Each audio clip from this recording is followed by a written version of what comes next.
ವೀಕ್ಷಕರೇ ಪ್ರಣಾಮ. ವಿಶ್ವ ಪ್ಲಸ್ ಟಿವಿಗೆ ಸ್ವಾಗತ. ಈಗಾಗಲೇ ಬೇಸಿಗೆ ಕಾಲ ಆರಂಭವಾಗಿದೆ. ಈ ಬೇಸಿಗೆಯ ಬೇಗುದೆಯಲ್ಲಿ ಜನ ಜಾನುವಾರುಗಳು ತತ್ತರಿಸಿ ಹೋಗಿದ್ದಾರೆ. ಅದರಲ್ಲೂ ಬಯಲು ಸೀಮೆಯ ಉತ್ತರ ಕರ್ನಾಟಕ ಹಾಗೂ ಹೈದರಾಬಾದ್ ಕರ್ನಾಟಕ ಭಾಗಗಳಲ್ಲಿ ನೀರಿಗೆ ಹಾಹಾಕಾರವಿದೆ. ಈ ಬೇಸಿಗೆಯಲ್ಲಿ ನೀರೇ ಆಹಾರ. ನೀವೇನಾದರೂ ತಿರುಪತಿಯ ತಿಮ್ಮಪ್ಪನ ದರ್ಶನಕ್ಕೆ ಹೋದರೆ ಅಲ್ಲಿ ಬೆಟ್ಟ ಹತ್ತುವಾಗ ಅಲ್ಲಲ್ಲಿ ಕುಡಿಯಲು ನೀರಿನ ಅರವಟ್ಟಿಗೆಯನ್ನು ಮಾಡಿದ್ದಾರೆ. ಆ ಅರವಟ್ಟಿಗೆಯ ಮೇಲೆ ಜಲಪ್ರಸಾದವೆಂಬ ಸೂಚಕವಿರುತ್ತದೆ. ಇದರ ಅರ್ಥ ಬಹುತೇಕ ಜೀವರಾಶಿಗಳಿಗೆ ಅನ್ನದಷ್ಟೇ ಮಹತ್ವ ಜಲಪಾನ ಎಂದರ್ಥ. ಹಾಗೆ ಬೇಸಿಗೆಯಲ್ಲಿ ದಾರಿ ಹೋಕರು ಹಾಗೂ ಸಾರ್ವಜನಿಕರ ಬಾಯಾರಿಕೆಯನ್ನು ನೀಗಿಸಲು ಅರವಟ್ಟಿಗೆಯ ನೀರು ಎಷ್ಟು ಉಪಕಾರಿ ಎಂಬುದು ಬಯಲು ಸೀಮೆ ಪ್ರದೇಶದಲ್ಲಿ ತಿರುಗಾಡುವ ಜನರ ಅನುಭವಕ್ಕೆ ಬರುತ್ತದೆ. ಅಂಥ ಕೆಲಸ ಕೊಪ್ಪಳ ಶಹರದಲ್ಲಿ ಪ್ರಾರಂಭವಾಗಿದೆ. ಜನಪರ ಕಾಳಜಿಯನ್ನು ವ್ಯಕ್ತಪಡಿಸುವ ಕೊಪ್ಪಳ ತಾಲೂಕು ಭಗೀರಥ ಸೇವಾ ಸಮಿತಿಯ ಸದಸ್ಯರು ಹಾಗೂ ಯುವಕರು ಸಾರ್ಥಕ ಭಾವ ಹೊಂದುತ್ತಾರೆ. ಭಗೀರಥ ಯುವಕ ಸಂಘದವರು ಪುಟ್ಟದಾದರೂ ಅತ್ಯಗತ್ಯ ಕೆಲಸ ಮಾಡಿ ತಮಗಿರುವ ಸಮಾಜ ಸೇವೆಯ ಕಳಕಳಿ ಹೊರಹಾಕಿದ್ದಾರೆ. ಈ ಸಂಘ ಸ್ಥಾಪಿಸಿರುವ ಅರವಟ್ಟಿಗೆಗಳ ಜಲಪಾನ ದಾರಿ ಹೋಕರು, ಸಾರ್ವಜನಿಕರು ಹಾಗೂ ಪ್ರಾಣಿ ಪಕ್ಷಿಗಳಿಗೆ ಬಿಸಿಲಿನ ಬೇಗೆಯಿಂದ ಉಂಟಾಗುವ ದಾಹ ನೀಗಿಸಲಿದೆ. ಮನುಷ್ಯನ ದೇಹದಿಂದ ಬಿಸಿಲ ಬೇಗೆಯಲ್ಲಿ ಬೆವರು ಮಾತ್ರವಲ್ಲ, ಬೆವರಿನ ಜೊತೆಗೆ ದೇಹದಿಂದ ಎಲೆಕ್ಟ್ರಾನ್ ಶಕ್ತಿಯನ್ನು ಹೊರಹಾಕುವ ಬಿಸಿಲು ದೇಹವನ್ನು ನಿತ್ರಾಣ ಮಾಡಿಬಿಡುತ್ತದೆ. ಆಗ ದೇಹಕ್ಕೆ ನೀರೇ ಪರಮಾನ್ನ. ಅಂಥ ಶಕ್ತಿಯನ್ನು ಅರವಟ್ಟಿಗೆ ನೀರಿನಿಂದ ಭಗೀರಥ ಯುವಕ ಸಂಘ ಜನರಿಗೆ ಜೀವಶಕ್ತಿ ನೀಡುತ್ತಿದೆ. ಜಲಪ್ರಸಾದದ ಈ ಅರವಟ್ಟಿಗೆ ಘಟಕವನ್ನು ನಗರದ ಬಸ್ ನಿಲ್ದಾಣದ ಹತ್ತಿರ ಭಾನುವಾರ ಜನಾರ್ಪಣೆಯಾಗಿದೆ. ಕೊಪ್ಪಳ ಭಗೀರಥ ಸೇವಾ ಸಮಿತಿ ವತಿಯಿಂದ ಇವತ್ತು ಕೊಪ್ಪಳ ನಗರದ ಕೇಂದ್ರೀಯ ಬಸ್ ನಿಲ್ದಾಣ ಪಕ್ಕದಲ್ಲಿ ಇವತ್ತು ಕುಡಿಯುವ ನೀರಿನ ಅರವಟ್ಟಿಗೆಯನ್ನು ಪ್ರಾರಂಭ ಮಾಡಿದ್ದಾರೆ. ಇವತ್ತು ಇಡೀ ರಾಜ್ಯದಲ್ಲೇ ಇವತ್ತು ಬಿರು ಬೇಸಿಗೆಯಲ್ಲಿ ತತ್ತರಿಸ್ತಕ್ಕಂಥ ಕರ್ನಾಟಕ ರಾಜ್ಯದಲ್ಲಿ ಕೊಪ್ಪಳ ನಗರದ ಜನತೆಗೆ ವಿವಿಧ ಗ್ರಾಮಗಳಿಂದ ಬರ್ತಕ್ಕಂಥ ಅನೇಕ ತಾಯಂದಿರು, ಯುವಕರು, ವೃದ್ಧರು ಮತ್ತು ಎಲ್ಲ ಈ ನಗರ ಪ್ರದೇಶಕ್ಕೆ ಬರ್ತಕ್ಕಂಥ ಜನರಿಗೆ ಇವತ್ತು ನಮ್ಮ ಭಗೀರಥ ಸಮಾಜದವರು ನೀರಿನ ಅರವಟ್ಟಿಗೆಯನ್ನು ಪ್ರಾರಂಭ ಮಾಡಿ ಇವತ್ತು ನೀರಿನ ಸೇವೆಯನ್ನು ಯಾರು ನಗರಕ್ಕೆ ಬಿಸಿಲಿನ ಬೇಗೆಯಿಂದ, ಯಾರು ನೀರಿನ ದಾಹದಿಂದ ಇವತ್ತು ಬಂದಿರ್ತಾರೋ ಅಂಥವರಿಗೆ ಸಂದರ್ಭಕ್ಕೆ ಅನುಗುಣವಾಗಿ ನೀರಿನ ದಾಹವನ್ನು ಈಗಿಸಬೇಕು ಅಂತಕ್ಕಂಥ ಒಂದು ಭಾವನೆಯನ್ನು ಇಟ್ಟುಕೊಂಡು ನಮ್ಮ ಭಗೀರಥ ಉಪ್ಪಾರ ಸಮಾಜದ ವತಿಯಿಂದ ಇವತ್ತು ಅನೇಕ ಹಿರಿಯರು, ಗಣ್ಯರು, ಯುವಕರು ಸೇರಿ ಇವತ್ತು ಕೇಂದ್ರೀಯ ಬಸ್ ನಿಲ್ದಾಣದ ಪಕ್ಕದಲ್ಲಿ ಇವತ್ತು ನೀರಿನ ಅರವಟ್ಟಿಗೆಯನ್ನು ಪ್ರಾರಂಭ ಮಾಡಿದ್ದಾರೆ. ಇದೊಂದು ಸಮಾಜದ ಕಾರ್ಯದ ಶ್ಲಾಘನೀಯ ಅಂದರೂ ಕೂಡ ತಪ್ಪಾಗಲಿಕ್ಕಿಲ್ಲ.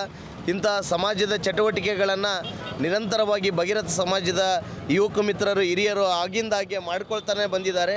ಇವತ್ತು ಈ ಒಂದು ಬೇಸಿಗೆಯ ಉರಿ ಬಿಸಿಲಿನಲ್ಲಿ ಸಾರ್ವಜನಿಕರಿಗೆ ನೀರಿನ ದಾಹವನ್ನು ತಣಿಸುವ ಒಂದು ಸಮಾಜದ ಸೇವೆಯನ್ನು ಕೂಡ ಮಾಡ್ತಾ ಇದ್ದಾರೆ. ಅವರಿಗೆ ನಮ್ಮ ಕೊಪ್ಪಳ ನಗರದ ಜನತೆಯ ಪರವಾಗಿ, ಎಲ್ಲ ಸಾರ್ವಜನಿಕರ ಪರವಾಗಿ ಇಂತಹ ಸಮಾಜದ ಕಾರ್ಯವನ್ನು ಮಾಡಲಿಕ್ಕೆ ಮುಂದೆ ಬಂದಿರತಕ್ಕಂಥ ಏನು ಯುವಕರಿದ್ದಾರೆ ಅವರಿಗೆ ಎಲ್ಲ ಸಾರ್ವಜನಿಕರ ಪರವಾಗಿ ನಾನು ಕೃತಜ್ಞತೆಯನ್ನು ಸಲ್ಲಿಸಲಿಕ್ಕೆ ಭಾಳ ಹೆಮ್ಮೆ ಅನ್ನಿಸ್ತದೆ. ಇಂತಹ ಸಮಾಜದ ಚಟುವಟಿಕೆಗಳು ಇವರು ಇತರ ಯುವಕರಿಗೆ ಮಾದರಿಯಾಗಲಿ, ಇವರಂತೆ ಪ್ರತಿ ಸರ್ಕಲ್ ವಾರು ಪ್ರತಿಯೊಬ್ಬರು ಇವರನ್ನು ಅನುಸರಿಸಿ ಬೇರೆ ಬೇರೆ ಕಡೆಯೆಲ್ಲ ಇಂಥ ನೀರಿನ ಅರವಟ್ಟಿಗೆಯನ್ನು ಪ್ರಾರಂಭ ಮಾಡಲಿ ಅಂತಕ್ಕಂಥದ್ದನ್ನು ತಮ್ಮ ಮುಖಾಂತರ ನಾನು ಹೇಳಲಿಕ್ಕೆ ಬಯಸಿದ್ದೇನೆ. ಇತಿಹಾಸದ ಪುಟಗಳು ದಾಖಲಿಸುವಂತೆ ಹಿಂದೆ ಸಮಾಜದಲ್ಲಿ ನೀರಿನ ಅಭಾವ ಉಂಟಾದಾಗ ಪರಮೇಶ್ವರನ ಮೊರೆ ಹೋಗಿ ಗಂಗೆಯನ್ನು ಭೂಮಿಗೆ ತಂದಿರುವ ಭಗೀರಥನ ಹೆಸರಿನ ಸಂಘಟನೆ ಈ ಬೇಸಿಗೆಯಲ್ಲಿ ಜಲಪ್ರಸಾದ ತಂದಿಡುವ ಅರವಟ್ಟಿಗೆಯನ್ನು ಪ್ರಾರಂಭ ಮಾಡಿರುವುದು ಮೆಚ್ಚುವ ಕೆಲಸ. ಭಗೀರಥ ಹಿಂದಿನ ಪೂರ್ವ ಕಾಲದಲ್ಲಿ ಇಡೀ ಸಮಾಜಕ್ಕೆ ನೀರಿನ ತೊಂದರೆಯಾದಾಗ ಪರಮೇಶ್ವರನಲ್ಲಿ ಬೇಡಿಕೊಂಡು ಗಂಗೆಯನ್ನೇ ಭೂಮಿಗೆ ತಂದಿರತಕ್ಕಂಥ ಭಗೀರಥನ ಕೃಪಾರ್ಥವಾಗಿ ಈ ಬಿರು ಬೇಸಿಗೆಯಲ್ಲಿ ಈ ಕೊಪ್ಪಳ ತಾಲೂಕಾ ಭಗೀರಥ ಯುವ ವೇದಿಕೆಯವರು ಎಲ್ಲ ಕೊಪ್ಪಳ ಗ್ರಾಮಕ್ಕೆ ಆಗಮಿಸ್ತಕ್ಕಂಥ ಹಳ್ಳಿಯಿಂದ ಬರ್ತಕ್ಕಂಥ ಎಲ್ಲರಿಗೂ ನೀರಿನ ಒಂದು ವ್ಯವಸ್ಥೆಯನ್ನು ಬಿಸಿಲಿಂದ ಬೆಳತಕ್ಕಂಥ ಜನರಿಗೆ ಮಾಡಿದ್ದಾರೆ. ಆ ವೇದಿಕೆಗೆ, ಭಗೀರಥ ಯುವ ವೇದಿಕೆಗೆ ನಮ್ಮ ಕೊಪ್ಪಳ ತಾಲೂಕಾ ಸಮಸ್ತ ಜನರ ಪರವಾಗಿ ಹೃತ್ಪೂರ್ವಕವಾಗಿ ಅಭಿನಂದನೆಗಳನ್ನು ಸಲ್ಲಿಸ್ತಾ ಇದ್ದೇನೆ. ಕೊಪ್ಪಳ ತಾಲೂಕಾ ಭಗೀರಥ ಯುವ ಘಟಕದ ವತಿಯಿಂದ ಈ ಒಂದು ನೀರಿನ ಅಳಲು ಸೇವೆಯನ್ನು ಮಾಡಲು ನಾವೆಲ್ಲ ಒಪ್ಪಿಕೊಂಡು ಈ ಒಂದು ನೀರಿನ ಸೇವೆಯನ್ನು ಪ್ರಾರಂಭ ಮಾಡಿದ್ದೇವೆ. ಅದೇ ರೀತಿ ಇಂದಿನ ಕಾಲದಲ್ಲಿ ನಮ್ಮ ಭಗೀರಥ ಮಹರ್ಷಿಗಳು ಗಂಗೆಯನ್ನೇ ಧರೆಗಿಳಿಸಿದ ಅಂಥ ಸಮಾಜದ ವತಿಯಿಂದ ಈ ಒಂದು ನೀರಿನ ಅರವಟ್ಟಿಕೆ ಸೇವೆಯನ್ನು ಮಾಡಲಾಗಿದೆ. ಕೊಪ್ಪಳ ಜಿಲ್ಲೆ ಸೇರಿದಂತೆ ಕರ್ನಾಟಕದಾದ್ಯಂತ ದಿನೇ ದಿನೇ ನೀರಿನ ಅಭಾವ ಹೆಚ್ಚಾಗುತ್ತಿದೆ. ಇಂತಹ ಸಮಯದಲ್ಲಿ ಭಗೀರಥ ಸಂಘ ಸ್ಥಾಪಿಸಿರುವ ಅರವಟ್ಟಿಗೆಯನ್ನು ಜನರು ಬಳಸಬೇಕಿದೆ. ಈ ಒಂದು ಕೊಪ್ಪಳ ಜಿಲ್ಲೆಯಾದ್ಯಂತ ಮತ್ತು ಉತ್ತರ ಕರ್ನಾಟಕದಾದ್ಯಂತ ಬಿಸಿಲಿನ ತಾಪ ಹೆಚ್ಚಾಗಿರೋದ್ರಿಂದ ಒಂದು ನಮ್ಮ ಸಮಾಜದ ಭಗೀರಥ ಸಮಾಜದ ಯುವ ಘಟಕದ ಅಧ್ಯಕ್ಷರಾದಂಥ ಹೊನ್ನಪ್ಪ ಮೆಳಿಕೆರೆ ಅವರು ಒಂದು ವಿಶೇಷ ಕಾಳಜಿ ವಹಿಸಿ, ಯಾಕಂದರೆ ಇಲ್ಲೆಲ್ಲ ನಾವು ಡೈಲಿ ಕೊಪ್ಪಳದಲ್ಲಿ ನೋಡ್ತಾ ಇರ್ತೀವಲ್ಲ, ಬಿಸಿಲಿನ ಬೇಗೆಯಿಂದ ಭಾಳ ಜನರು ನೀರಂತ ಇದು ಮಾಡ್ತಿರ್ತಾರೆ. ಅದಕ್ಕೋಸ್ಕರ ಇದು ಲಾಸ್ಟ್ ಟೈಮ್ ಕೂಡ ಇಲ್ಲೇ ಒಂದು ಮಾಡಿದ್ರು ಅಣ್ಣರು, ಎಲ್ಲ ನೇತೃತ್ವ ಮಾಡಿದ್ರು. ಅದು ಸ್ವಲ್ಪ ಅಷ್ಟೊಂದು ಪರಿಣಾಮಕಾರಿ ಆಗಲಿಲ್ಲ. ಅದಕ್ಕೋಸ್ಕರ ಈ ಸಲ ಒಂದು ಎಲ್ಲರಿಗೆ, ಯಾಕಂದರೆ ಭಾಳ ಜನರಿಗೆ ಅನುಕೂಲ ಆಗ್ತದೆ ಅನ್ನೋಕ್ಕೋಸ್ಕರ ಈ ಒಂದು ನೀರಿನ ಅರವಟ್ಟಿಕೆ ಮಾಡೋಣ ಅಂತೇಳಿ ಇದು ಮಾಡಿದ್ರು. ಅದಕ್ಕೆ ಈ ಒಂದು ಎಲ್ಲ ಗಣೇಶನವ್ರ ನೇತೃತ್ವ ಮತ್ತು ಸರ್ ಎಲ್ಲರೂ ಗ್ರಾಮ ಪಂಚಾಯತಿ ಮೆಂಬರು ಎಲ್ಲರ ಒಂದು ನೇತೃತ್ವದಲ್ಲಿ ಇವತ್ತಿನ ಒಂದು ಈ ನೀರಿನ ಅರವಟ್ಟಿಕೆ ಕಾರ್ಯಕ್ರಮವನ್ನು ಉದ್ಘಾಟಿಸಿ ಎಲ್ಲರಿಗೂ ಸಾರ್ವಜನಿಕರಿಗೆ ಈ ಒಂದು ಇದರ ಸದುಪಯೋಗವನ್ನು ಪಡಿಸ್ಕೋಬೇಕು.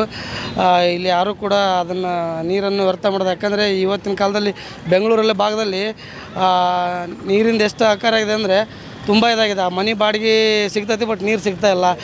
ಡ್ಯೂಟಿಗೆ ಹೋಗ್ತೀವಂದ್ರೆ ನೀರನ್ನು ನೀವೇ ತೊಗೊಂಬರ್ಬೇಕಂತ ವಿಶೇಷ ಸೂಚನೆ ಕೂಡ ಆಗ್ತಾ ಇದ್ದಾರೆ. ಆ ಥರ ಒಂದು ಪರಿಸ್ಥಿತಿ ಒಂದು ಬೇಸಿಗೆ ಕಾಲದಲ್ಲಿ ಬರ್ತಾ ಇದೆ. ಅದಕ್ಕೆ ಈ ಅರವಟ್ಟಿಗೆ ಆರಂಭದ ಕಾರ್ಯಕ್ರಮದಲ್ಲಿ ಕೊಪ್ಪಳ ತಾಲೂಕು ಭಗೀರಥ ಯುವ ಸೇವಾ ಸಮಿತಿಯ ಅಧ್ಯಕ್ಷರಾದ ಹೊನ್ನಪ್ಪ ಚನ್ನಪ್ಪ ಗೋಡ್ಕಾರ್, ಶಿಕ್ಷಕರಾದ ಚೆನ್ನಪ್ಪ ಸಿಂದೋಗಿ, ಪ್ರಧಾನ ಕಾರ್ಯದರ್ಶಿ ಬಾಲಾಜಿ ವಾಯ್, ಶರಣಪ್ಪ ಸಿಂದೋಗಿ, ಗ್ರಾಮ ಪಂಚಾಯತ್ ಸದಸ್ಯರು ಹಾಗೂ ಭಗೀರಥ ಸಮಾಜದ ಯುವಕರು ಭಾಗವಹಿಸಿದ್ದರು. ವಿಶ್ವ ಪ್ಲಸ್ ಟಿವಿ. ಕೊಪ್ಪಳ ತಾಲೂಕು ಭಗೀರಥ ಯುವ ಸೇವಾ ಸಮಿತಿಯಿಂದ ಇವತ್ತು ನೀರಿನ ಅರವಟ್ಟಿಗೆ ಉದ್ಘಾಟನಾ ಕಾರ್ಯಕ್ರಮಕ್ಕೆ ಆಗಮಿಸಿರುವಂಥ ನಮ್ಮ ಜಿಲ್ಲೆಯ ಹಾಗೂ ನಮ್ಮ ತಾಲೂಕಿನ ಎಲ್ಲ ಯುವ ಮಿತ್ರರೇ ಹಾಗೂ ವಿವಿಧ ಸಮಾಜಗಳಿಂದ ಆಗಮಿಸಿರುವಂಥ ಎಲ್ಲ ವಿವಿಧ ಮಿತ್ರರೇ, ಭೂಮಿಗೆ ನೀರನ್ನು ತಂದಿರತಕ್ಕಂಥ ಗಂಗೆಯ ಈ ಒಂದು ಸಮಾಜ ಶ್ರೀರಾಮ ವಂಶಸ್ಥರಾಗಿರುವಂಥ ಭಗೀರಥರು ಇವತ್ತಿನ ನೀರಿನ ಒಂದು ಸಮಸ್ಯೆ ಭಾಳ ಇದೆ. ವಿಶೇಷವಾಗಿ ಬೇಸಿಗೆ ಒಂದು ಅವಧಿಯಲ್ಲೂ ಕೂಡ 46 ಡಿಗ್ರಿ ಸೆಲ್ಸಿಯಸ್ ಇರ್ತಕ್ಕಂಥ ಈ ಒಂದು ಭಾಗದಲ್ಲಿ ನೀರಿನ ಅರವಟ್ಟಿಗೆ ಭಾಳ ಅವಶ್ಯಕತೆ ಇದೆ. ಎಲ್ಲ ಯುವ ಮಿತ್ರರು ಅಧ್ಯಕ್ಷರನ್ನು ಒಳಗೊಂಡಂತೆ ಎಲ್ಲ ಯುವ ಮಿತ್ರರು ಕೂಡ ಈ ಥರ ಒಂದು ಮಾಡಿದ ಕಾರ್ಯಕ್ರಮ ನಮ್ಮ ರಾಜ್ಯದ ಎಲ್ಲ ತಾಲೂಕಿಗೆ ಕೂಡ ಒಂದು ಮಾದರಿ ಆಗಿದೆ ಅನ್ನೋ ಒಂದು ಭಾವನೆ. ಇಲ್ಲಿ ನೀರಿನ ಅರವಟ್ಟಿಗೆ ಉದ್ಘಾಟನಾ ಕಾರ್ಯಕ್ರಮಕ್ಕೆ ಆಗಮಿಸಿರುವಂಥ ಎಲ್ಲ ನಮ್ಮ ಮಿತ್ರರಿಗೆ, ಎಲ್ಲ ಸಮಾಜದ ಮುಖಂಡರಿಗೆ ಹಾಗೂ ಈ ಒಂದು ಸಂಘದ ಎಲ್ಲ ಹಂತದ ಪದಾಧಿಕಾರಿಗಳಿಗೆ ಧನ್ಯವಾದವಾಗಿ ಅವರಿಂದ ಹೇಳೋಕ್ಕೆ ಇಷ್ಟಪಡ್ತಾ ಇದ್ದೇನೆ.